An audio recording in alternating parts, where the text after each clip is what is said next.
안녕하세요. 저는 북한 여자 체조 선수단의 주장이었던 류진화입니다.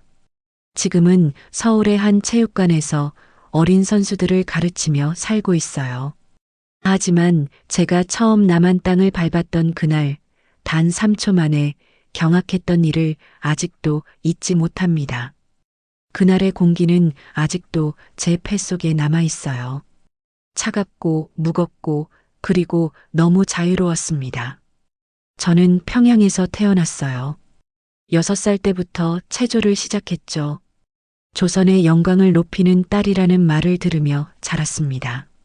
굶주린 이웃이 쓰러질 때 저는 금빛 체조복을 입고 수령님께 충성을 외치며 공중제비를 돌았어요. 그게 행복이라고 믿었습니다. 아니, 믿어야 했습니다. 훈련은 살인적이었어요. 새벽 4시에 일어나 밤 11시까지 연습했죠.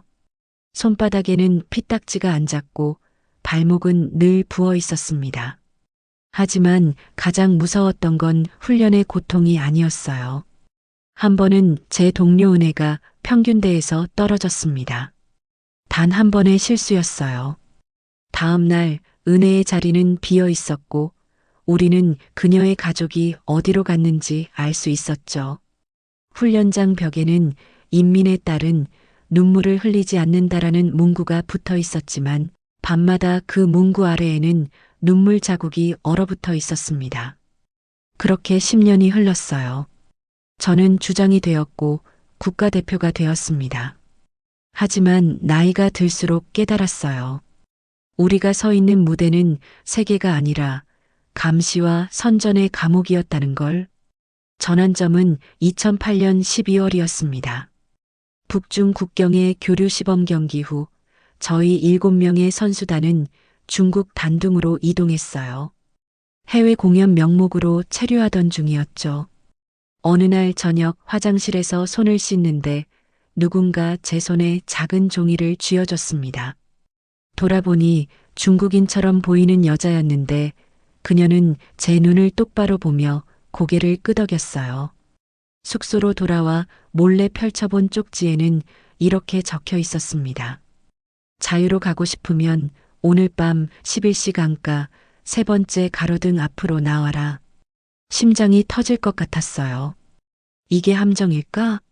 아니면 진짜 탈출의 기회일까? 머릿속이 하얗게 변했죠. 그날 밤 잠을 이룰 수 없었어요. 그러다 우연히 숙소 창문 밖에서 들려오는 라디오 소리를 들었습니다. 남한 방송이었어요. 여자의 목소리가 이렇게 말하더군요. 당신은 잘못된 세상에 갇혀 있을 뿐 잘못된 사람이 아닙니다. 당신에게는 선택할 권리가 있습니다. 그 말을 듣는 순간 눈물이 멈추지 않았습니다. 저는 조용히 다른 선수들을 깨웠어요. 우리는 숨죽인 목소리로 밤새 회의했습니다. 가족들은 어떻게 해? 우리가 도망가면 가족들이 수용소로. 하지만 여기 남으면 우리도 죽는 거야. 천천히 매일 조금씩.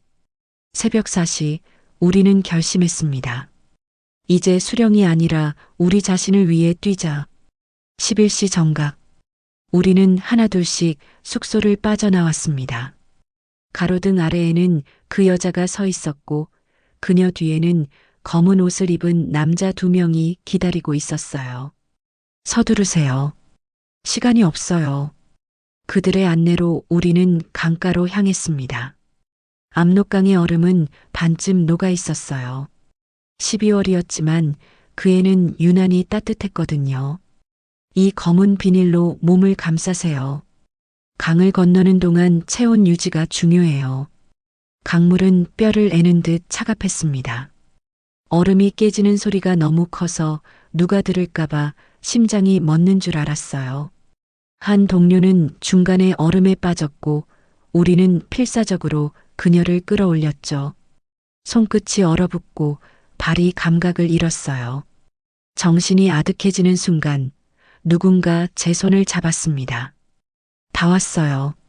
조금만 더. 겨우 도착한 그곳 중국 땅 끝자락에서 우릴 맞이한 건 한국 정보원들이었습니다.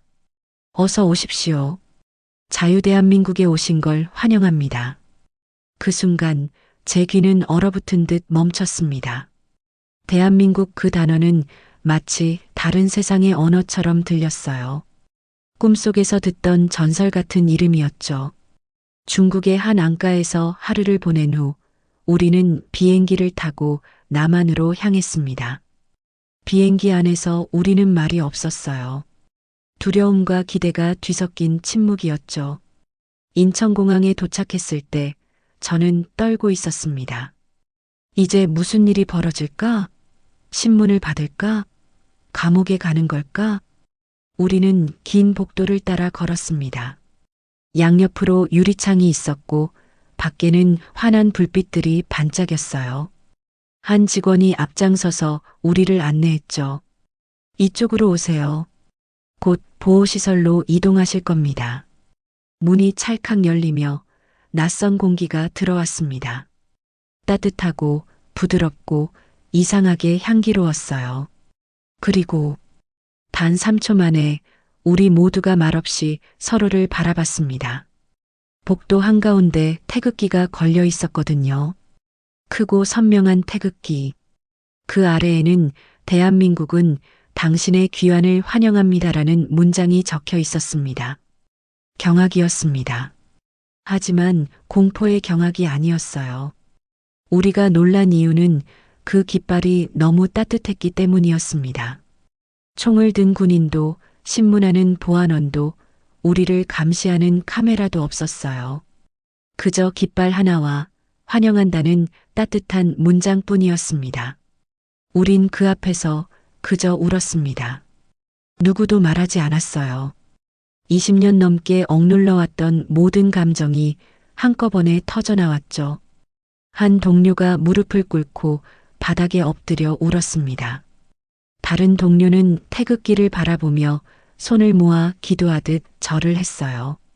저는 그저 서서 눈물만 흘렸죠. 직원이 다가와 조용히 말했습니다. 울어도 괜찮아요. 여기는 안전해요. 안전하다. 그 단어가 이렇게 아름다운 줄 그때 처음 알았습니다. 하나원에서의 시간은 혼란스러웠어요. 남한 사회에 적응하는 법을 배웠죠. 은행 계좌 만드는 법, 지하철 타는 법, 편의점에서 물건 사는 법까지. 가장 충격적이었던 건 첫 마트 방문이었어요. 여기 있는 거 다 사도 돼요? 네, 돈만 있으면요. 허가증이 필요 없어요? 아니요. 라면 코너 앞에서 30분을 서 있었습니다. 종류가 너무 많아서 선택할 수가 없었어요. 북한에서는 선택이라는 게 없었거든요. 주는 대로 배급받는 대로 먹는 게 전부였으니까요. 그날 저는 라면 하나를 고르지 못해서 결국 빈손으로 나왔습니다. 처음으로 자유의 무게를 느낀 순간이었어요. 하나원을 나와 서울에서 생활을 시작했어요. 작은 원룸을 얻었고 체육관 청소 일을 시작했습니다. 어느 날 지하철에서 한 아주머니가 제게 말을 걸었어요. 따님, 얼굴이 많이 상기됐네요. 어디 아파요? 저는 당황해서 고개를 저었죠. 그런데 아주머니가 제 억양을 눈치챈 것 같았어요. 혹시 어디서 오셨어요? 순간 얼어붙었습니다. 북한에서 온 게 들키면 어떡하지? 차별받는 거 아닐까? 하지만 아주머니는 제 손을 꼭 잡으며 웃었습니다. 괜찮아요. 여기도 같은 결의잖아요. 우리나라 온 거 환영해요. 그리고 아주머니는 자기 가방에서 귤 2개를 꺼내 제 손에 쥐어줬어요. 힘들 때 단 거 먹으면 기운나. 어디 가서 누가 뭐래도 당신은 우리 국민이야. 그 한마디에 눈물이 났습니다. 아주머니는 다음 정거장에서 내리면서 손을 흔들어 줬어요. 저는 그날 밤 그 귤을 보며 한참을 울었습니다. 그리고 처음으로 여기가 진짜 우리나라구나 하는 생각이 들었어요. 1년 후 저는 작은 체육관에서 체조를 가르치기 시작했습니다. 처음엔 아이들이 제 억양 때문에 신기해했어요. 선생님 말투 특이해요. 선생님 어디서 왔어요? 솔직하게 말했습니다. 선생님은 북한에서 왔단다. 아이들은 눈을 동그랗게 뜨고 물었어요. 진짜요? 북한에도 체조 있어요? 응, 있지. 하지만 거긴 웃으면서 하는 체조는 아니었어. 한 아이가 물었죠. 왜요? 체조는 재밌는 건데. 저는 그 아이의 머리를 쓰다듬으며 말했습니다. 그래, 여기서는 재밌는 거야. 그래서 선생님이 여기가 좋은 거란다. 어느 금요일 저녁이었어요. 수업이 끝나고 아이들이 하나둘 귀가하고 있었죠. 그때 체육관 스피커에서 갑자기 음악이 흘러나왔습니다. 애국가였어요. 남아있던 몇몇 아이들이 장난스럽게 따라 부르기 시작했습니다. 동해물과 백두산이 마르고 닳도록. 저는 그 자리에 멈춰 섰어요. 20년 넘게 김일성 장군의 노래를 불렀습니다. 수령을 찬양하는 노래, 당을 찬양하는 노래. 하지만 한 번도 제 나라를 진심으로 사랑하는 노래를 불러본 적이 없었어요. 그런데 이 아이들은 아무렇지 않게 웃으면서 자기 나라 노래를 부르고 있었습니다. 눈물이 났어요. 선생님 왜 울어요? 한 아이가 제 손을 잡았습니다. 선생님도 같이 불러요. 저는 고개를 끄덕이고 함께 불렀어요. 대한 사람 대안으로 길이 보전하세. 그 순간 깨달았습니다. 아, 이게 진짜 조국의 노래구나. 이게 진짜 애국가구나. 강요가 아닌 마음에서 우러나오는 노래. 감시가 아닌 자유 속에서 부르는 노래. 그게 진짜 나라를 사랑하는 노래였습니다. 적응하면서 재밌었던 에피소드가 하나 더 있어요. 남한에 온 지 3개월쯤 됐을 때 새벽에 배가 고파서 편의점에 갔습니다. 24시간 편의점이라는 게 신기했어요. 북한에서는 상상도 못할 일이었죠. 삼각김밥을 고르는데 점원이 말했어요. 손님, 지금 20일 행사 중이에요. 네. 2 더하기 1이요? 2개 사면 하나 더 드려요. 공짜로요? 네. 저는 그 자리에서 얼어붙었습니다. 자본주의가 이렇게 친절한 거였어? 북한에서 배운 건 남한은 부자들만 배불리 먹고 가난한 사람들은 굶어 죽는 지옥이었어요. 하지만 새벽 3시에 누구나 들어갈 수 있는 가게에서 20일 행사를 하고 있다니. 계산하고 나오는데 점원이 말했어요. 다음에 또 오세요. 다음에 또 오라고. 북한의 배급소에서는 동무 다음 달에나 오시오였는데 저는 그날 삼각김밥 3개를 들고 집으로 걸어가면서 계속 웃었습니다. 그리고 생각했죠. 대한민국 미쳤다. 좋은 쪽으로. 첫 월급을 받았을 때 저는 먼저 태극기를 샀어요. 큰 태극기. 동료가 물었습니다.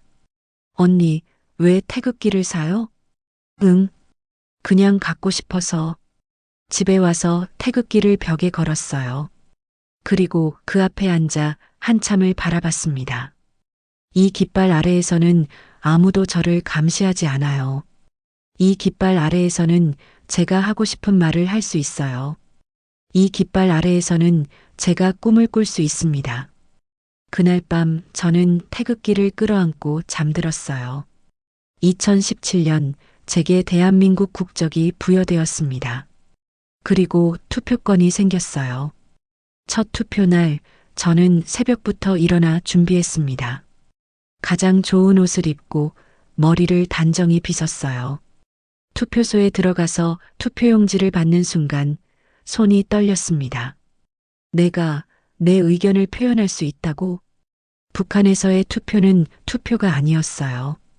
찬성 버튼 하나만 있는 형식적인 쇼였죠. 하지만 여기는 달랐습니다.